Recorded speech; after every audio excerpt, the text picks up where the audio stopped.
Good morning दादा. Good morning. काय काल फ्लाईट लेट झाली आणि उशीर आलास ना? हो पहाटेच आलो. मी वाट बघत होतो तुझी रात्री मध्यरात्रीपर्यंत बघत होतो. का काही महत्वाचं? ते गणा जरा दोन चार चांगली बातमी तुला द्यायची होती. आपले सत्यजितराव बाप होणार आहेत. बाप.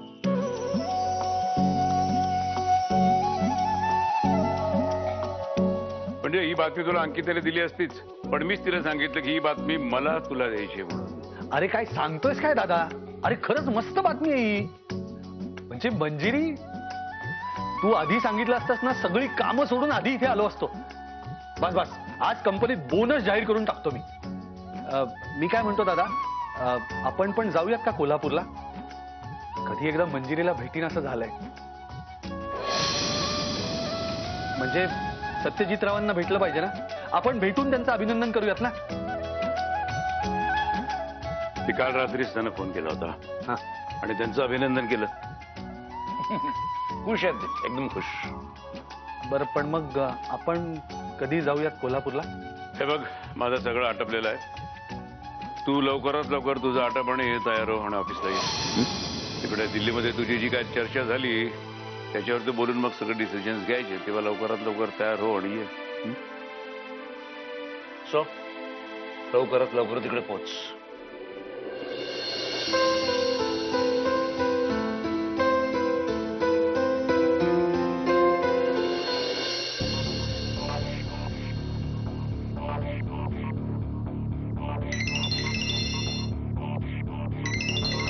कोण आहे?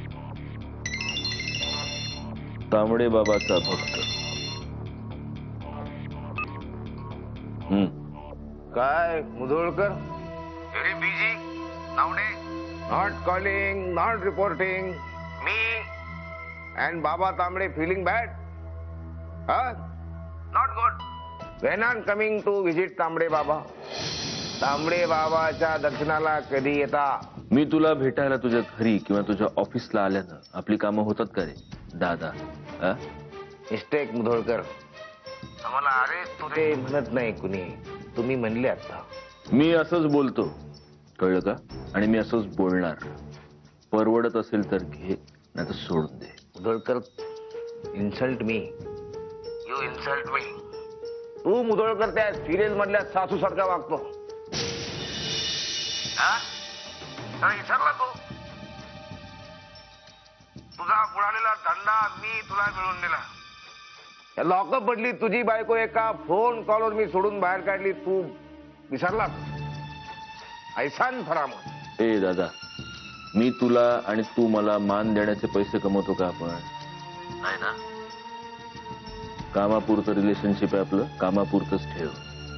आणि आता फोन ठेव.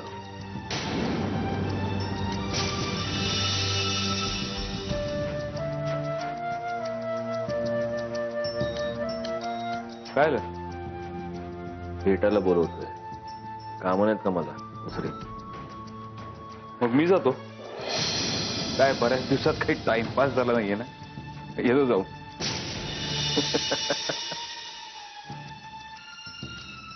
जा, जाऊन दूध पिऊन ये.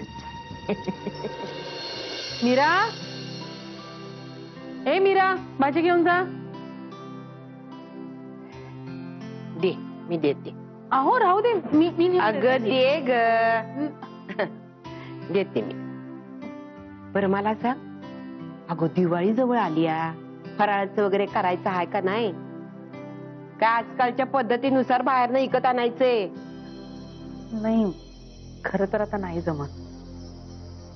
म्हणजे पूर्वी मी उत्साहाने करायचे सुद्धा, पण आता जमायला होतंय. बघूया कसं काय जमतंय. अगं न जमाया काय झालं? धडधाकट धाकटी सून हाय, चारू हाय, आणि ती सुंदरी बी हायच की. इकडं तिकडं नुसती बागडत असती मोत्याची साडी नेसून.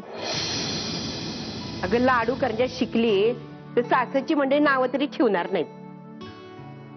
आणि मी बी हायच की. तू काय बी काळजी करू नग, आपण समदा फराळ करू. लाडू करंज्या चकल्या कानवले समज. तुम्ही म्हणत असाल तर करूया. बरं शाले, ह्याच्यापेक्षा सुद्धा एक महत्वाचं मला विचारायचं होतं बघ तुला. काय? आपल्या घरात आता आनंदाची गोष्ट होणार आहे. मग आता मंजिरीची चोरुटी भराय ना ग, लक्षात आहे ना व तुझ्या? हो, पण मला असं वाटतंय की आत्ता घरामध्ये दिवाळीची गडबड आहे. त्याच्यामध्ये हा चोरोटीचा कार्यक्रम म्हणजे खूप धावपळ होईल सगळ्यांची. त्यापेक्षा दिवाळी नंतर आपण हा कार्यक्रम करूया.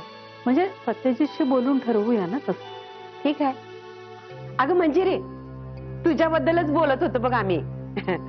ही शाली सांगत होती मला तुझी चोरोटी भरायची म्हणून. समजा चालेली ती माहित आहे हा हिला. कसली होती आई? आता चोरोटी म्हणजे पोटुशा बाईची ओटी भरायची असते. म्हणजे मुक्यानं देवापुढं गुळ नारळानं घरच्या बायकांनी ओटी भरायची. आणि ही ओटी भरली की नाही की मग एकदम 7व्या महिन्यात डोहाळे जेवणाला ओटी भरायची असते. म्हणजे आल्या गेल्यांची कोणाची दृष्टी लागाय न ग, म्हणून हे घरच्या लोकांनी केलेलं कौतिक असते. बरोबर ना शाले? द्या मी भाजी नेऊन देते. अगं राहू दे, देते की मी. राहू द्या, मी घेऊन जाते.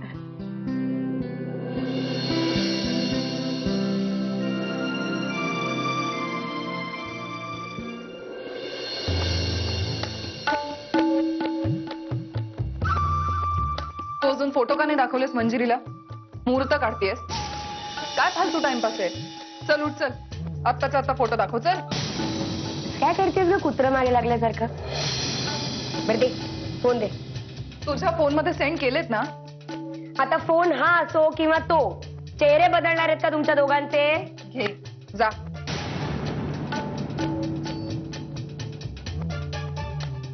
प्रिया, मी काय म्हणते, मी खूप विचार केला ग. रात्रीची झोप उडवून घेतली मी विचार करून करून. आता बघ ना, आमच्या मंजिरी वहिनी, माझ्या मोठ्या जाऊबाई प्रेग्नंट आहेत ग बिचाऱ्या. आमच्या मुधोळकरांच्या घराण्याचा वंश वाढतोय त्यांच्या पोटात. आता अशा परिस्थितीत हे असले फोटो त्यांना दाखवून उगाच मनस्ताप कशाला द्यायचा? हं? ते सुद्धा तुझ्यासारख्या फालतू मुलीसाठी. हे तुला आत्ताच एवढा मंजिरीचा पुळका आला का? एक गोष्ट सरळ सांगते ती, तरच ती तुझ्या छोट्याशा बुद्धीला कळेल नाही का? मला तू या घरात नकोय. आणि कर्मधर्म संयोगाने उद्या जर अशी वेळ आलीच की तुला माझ्या मोठ्या जाऊबाई होण्याचा मान मिळाला तर कशावरून तू मला या घरातनं बाहेर काढणार नाही? आपल्यात एक डील झालं होतं, ते तू विसरलीस का? ए, माझ्याच रूम मध्ये येऊन माझ्यावरती आवाज चढवायचा नाही, कळलं? हे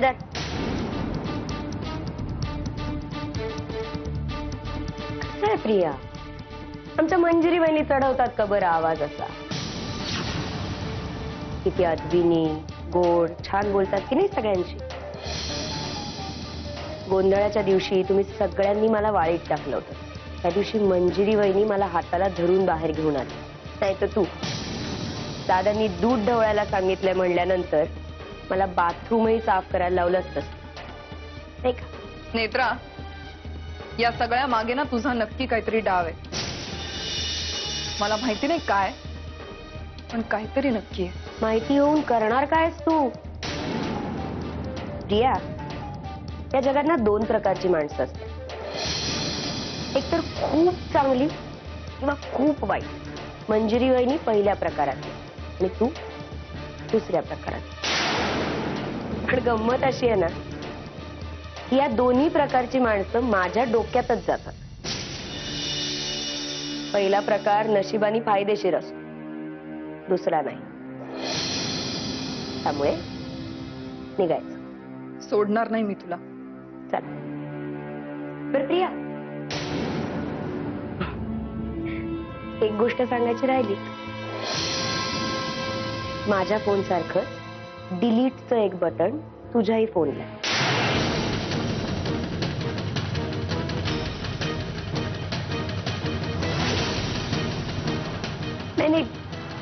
शोधायचे कष्ट घेऊ नको. माझ्यातनं चुकून ते बटन दाबलं गेलं आणि तुझ्याही फोन मधनं ते फोटोज डिलीट झालेत आता. नेत्रा, तू शेवटी स्वतःची लायकी दाखवलीस ना. प्रिया डार्लिंग, मी अजून माझ्या लायकीवर उतरलीच नाहीये. त्या दिवशी मी माझ्या लायकीवर उतरीन ना, तेव्हा तुला काही बघायला शिल्लकही ठेवणार.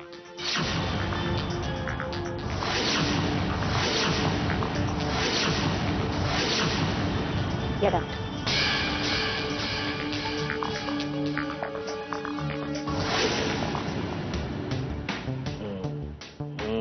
हो या विहंग साहेब या.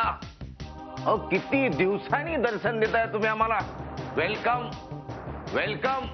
आणि हो, किती दिवसांनी एका गोऱ्या पान माणसाचं दर्शन झालं समक्ष समक्ष. सेट आहे सेट. नो सीट नो तर नो. बरं काय घेणार. चहा कॉफी मिळत नाही, दूध एवढंच मिळतं इथे. थेट मुद्द्याचं बोलूया का? Of course of course. मला सांगा, तुम्ही तुमचा घोडा आमच्या पार्किंग मध्ये पार्क केलाय का? ते आल्यापासून एकदम घोड्यावर आल्यासारखे वाटतंय. काय ना, मला इथे खूप गरम होत आहे. Resignation, new AC, new flat, feeling hot. नाही, पण मला काय वाटतंय, या जागेत काही वाईट गोष्टी एकत्र आल्यात. त्यामुळे मे बी या वास्तूत दोष दोष वास्तू दोष. स्पेशालिस्टला बोलवलं पाहिजे. वास्तू स्पेशालिस्ट. हा, या स्पेशालिस्ट वरून आठवलं. तुमच्या त्या सत्यजित मुधोळकरला स्पेशालिस्टला दाखवायची गरज आहे.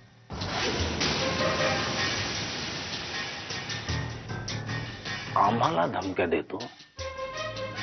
हिंगराव, त्या दिवशी आम्ही पावाचा गेम खेळत होतो आणि दम दिला मला. म्हणाले, दादा आजची वेळ, आजचा दिवस, आजची तारीख इथून पुढे कायम लक्षात ठेवायचे. हा दिवस तुझ्या आयुष्यात आला, त्याचा खूप मोठा पश्चाताप होणार आहे. आम्हाला दम. तांबडे बाबाचा कोप झाला की काय होतं माहिती आहे? व्हीलचेअरवर बसून खेळायला ती काठी घेऊन लंगडत लंगडत फिरावं. कधी कधी मृत्यू सुद्धा येऊ शकतो.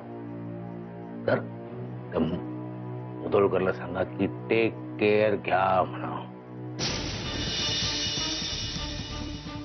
सत्यजितची काळजी करायचं काही एक कारण नाहीये, कारण आता त्याच्या सोबत मी आहे.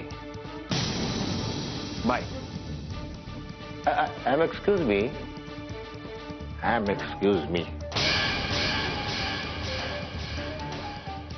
कॅलेंडर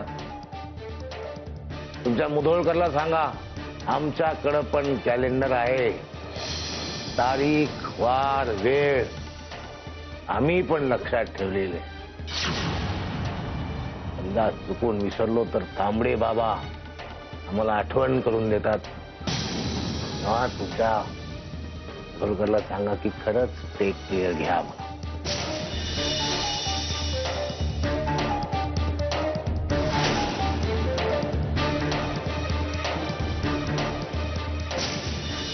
मिसेस, माय मिसेस, काय योगायोग. कम कम कम ऑफिस. वेलकम माय बेटर हाफ.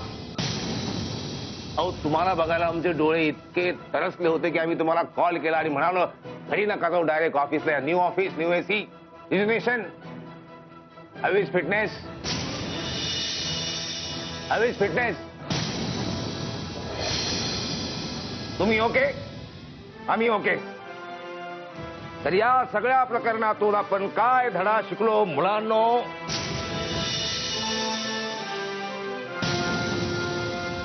मुलींनो, मी सांगतो, दादाचं ऐकायचं, तुमच्या नवऱ्याचं दादा होळकरचं ऐकायचं.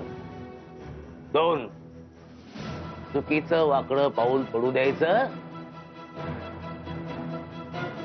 नाही. आवाज हा तुमचा आवाज ऐकला की आमचे कान तृप्त, सॅटिस्फॅक्टरी इयर. नंदिक, नंदिक, दादासाहेब,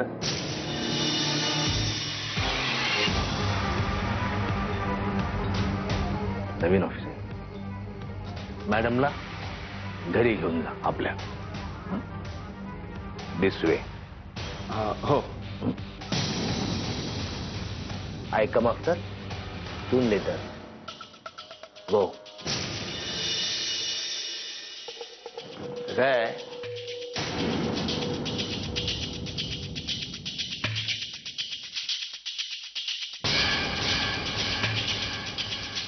वाईट.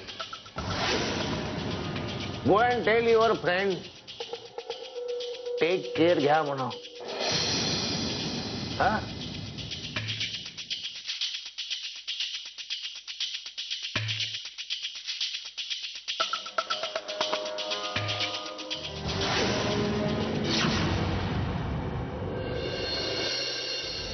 मधुरा, माझे अंदाज शक्यतो चुकत नाहीत अगं. अगं काही नाही अगं काकू, काही नाही झालं. मग त्या दिवशी जेव्हा आपण मंजिरीकडे गेलो होतो तेव्हा मंजिरीच्या खोलीत तू इतका वेळ तिच्याशी काय बोलत होतीस? अगं काही नाही. तो दिवस इतका आनंदाचा होता, ती इतकी आनंदात होती. पण माझ्यावर रागवली होती.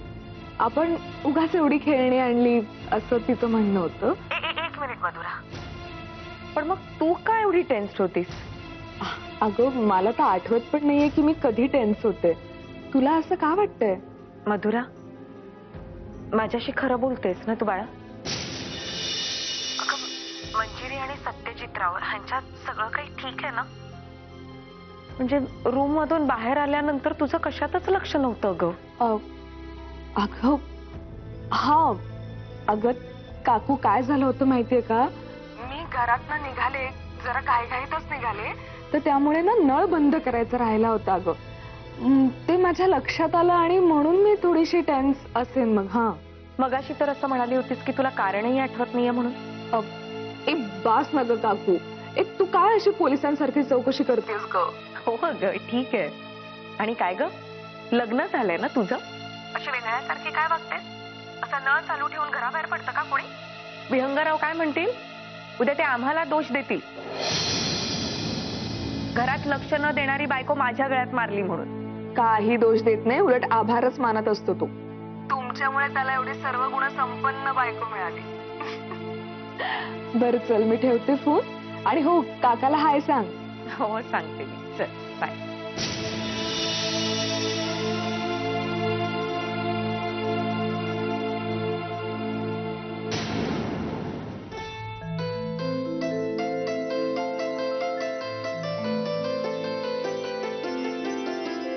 मीरा,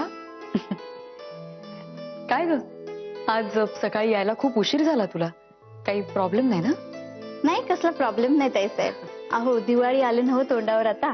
मग पोरग माझं रात्रीच उठलं आणि भोकडपासून रडायला लागलं.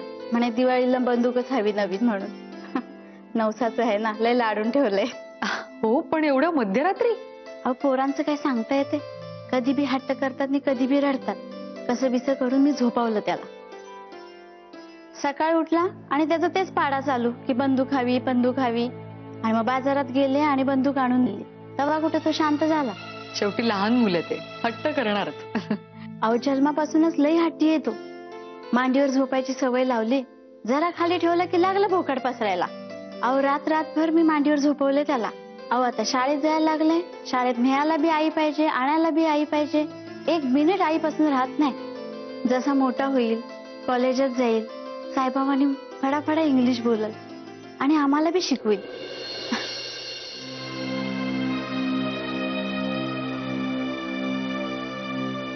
ताईसाहेब कुठे हरवलात? नाही, कुठे नाही. ठाव आहे मला कुठे हरवलात ते. तुम्हाला बी आता कळेल थोड्या दिवसात लहान मुलांचे हट्ट काय असतात ते. हो. चला मला लई कामं पडले.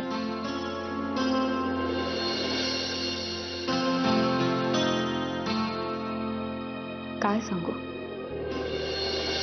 हे सगळं अनुभवायला, बाळाची समजूत काढत रात्र रात्र जागायला, त्याचे हट्ट पुरवायला, त्याच्या बोबड्या बोलांमध्ये अर्थ शोधायला, त्याला पहिल्यांदाच उभं राहताना बघायला, त्याचं पहिलं पाऊल टाकल्यावर त्याचा जाणारा तोल सांभाळायला, त्याच्या मागे घरभर धावायला, शाळेचं दप्तर घेऊन शाळेपर्यंत सोडायला, शाळेतले किस्से बोर न होता ऐकायला, त्याला मोठं होताना बघायला आवडेल. खूप आवडेल मला हे सगळं. पण नशिबातच नाहीये माझ्या. त्याला कोण काय करणार.